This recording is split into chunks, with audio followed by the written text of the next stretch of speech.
Alright, so I don't really plan on having this video be too long simply because of the content that I have to work with. With that being said, let's just begin this discussion of Classroom the Elite Year 2 Volume 8.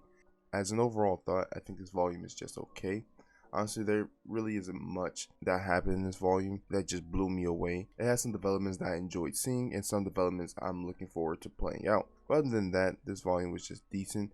It was filled with a bunch of mundane stuff, for instance, the snowball fight along with the pillow fight. I didn't particularly care for any of that. The best way to describe it would be to say that this felt like a 0.5 volume without being one. Which, going based on the hype of the fans, I'm kind of disappointed because it was not as good as I saw people hyping it up. Anyway, let me get to the stuff I really liked about the volume, and then I will save one of my complaints for the end of the video. So first I want to say is Sudo was definitely the MVP of this volume.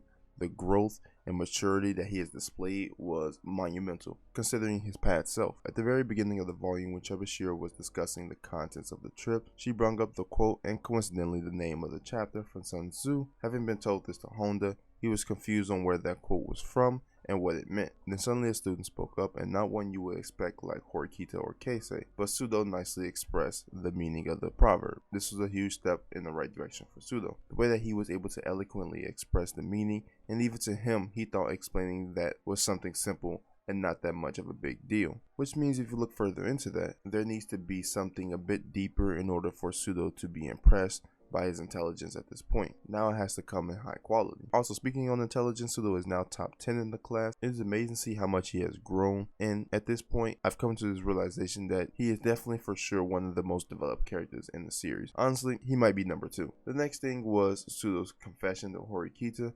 I thought was extremely weird that Sudo wanted Ayano Kojidero with him while he confessed. Even now, I still just don't understand why he needed to be there in order to hear Sudo confess. It was just extremely weird. And if the reason would to be Ayano Koji needs to be there in order to narrate, that would just be untrue. Kino could have just switched the story to third person or Horikita's perspective, which I would have appreciated a lot more if he had done so, which he has done in the past. And I think having it in Horikita's perspective would have been the best possible route, because it would have been interesting to see how Horikita goes about this particular aspect of social interaction, and just see how he breaks down her thoughts as Sudo pours his heart out to her, instead of Ayano Koji watching from afar and reading facial expression and just hearing audio. But as for his confession, I felt bad for Sudo. Even though I saw it coming, it still hurt, and Horikita's reasoning I thought was trash.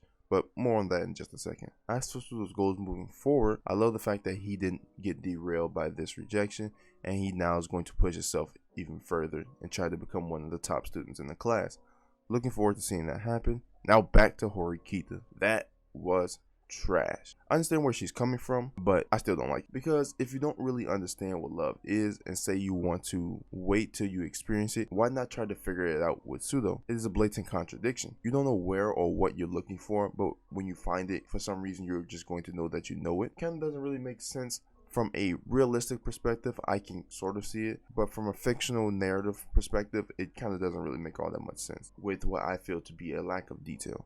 So I understand what she's saying, but it doesn't make sense when you can just soul search with Sudo while dating him. And if you like him, then you like him. If you don't, then you don't. It's not really that hard of an equation to figure out. Nonetheless, I'm glad that this moment was able to invoke something in her, and I'm curious to see how this moment changes her going forward. Moving on to the main topic of the volume, that is of Ishigami. And to give my overall perspective thought, I thought it was kind of meh, at least in terms of the reveal itself. However, the information and possibilities that come from this are interesting. Specifically talking about the fact that Ishigami won't move without Kyo's father say so, but if, or should I say when, he gives the say so. I'm curious to see how Ishigami will match up against Kyo, because I know he's going to lose. I just want him to put up an amazing display before that happens. I feel that no other person outside of Ryuun has made a compelling and fascinating battle with Ayano Koji, because when we look at the likes of Yagami that just happened recently, it's a community consensus that I agree with, that Yagami being expelled was pretty bad. Even though I don't hate it as much as the rest of the community, I still don't like it. But then you have characters like Amasawa, who is really good, but she isn't really an adversary. You have Holson, and Holson at this point just kind of background character, and he started off hot but went really chill really quickly. Then you have Nagumo, which is just terrible because there's nothing that came from that. I'm assuming that something might come from that later on, but I don't know.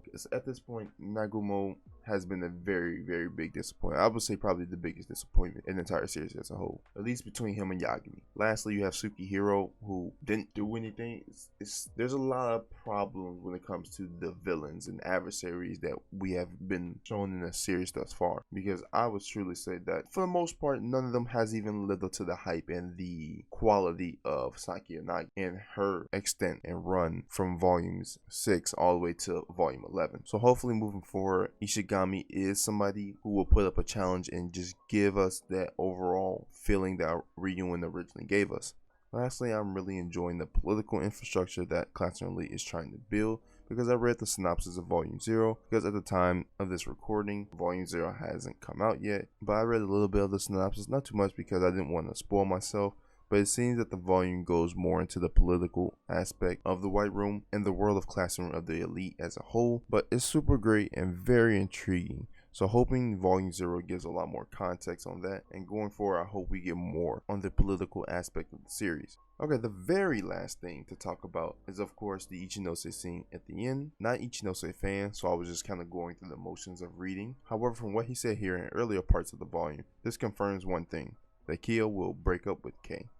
He's going to transfer all his energy into building Ichinose and switching classes, but also make sure Kei is still able to get better by trying to find her a tutor for when he leaves. So by the end of this year, they're going to break up, and I can't wait. But that is pretty much it for my thoughts. It was just a standard volume, honestly. Nothing too major to me happened. Felt like a 0.5, but as a whole number, if I had to give this volume a rating out of 10, it would be a low 6, to be honest. Felt like I could have read the spoilers and missed absolutely nothing from this volume. But overall, good. If you all enjoyed this video, please leave a like and comment down below on your thoughts on the volume. I feel that a lot of you will probably have the same perspective on the fact that this should have been at 0.5, but tell me your thoughts down below. I would like to know. Follow me on Twitter and subscribe to the channel for more Classroom the Elite content. Thank you all for watching. Goodbye.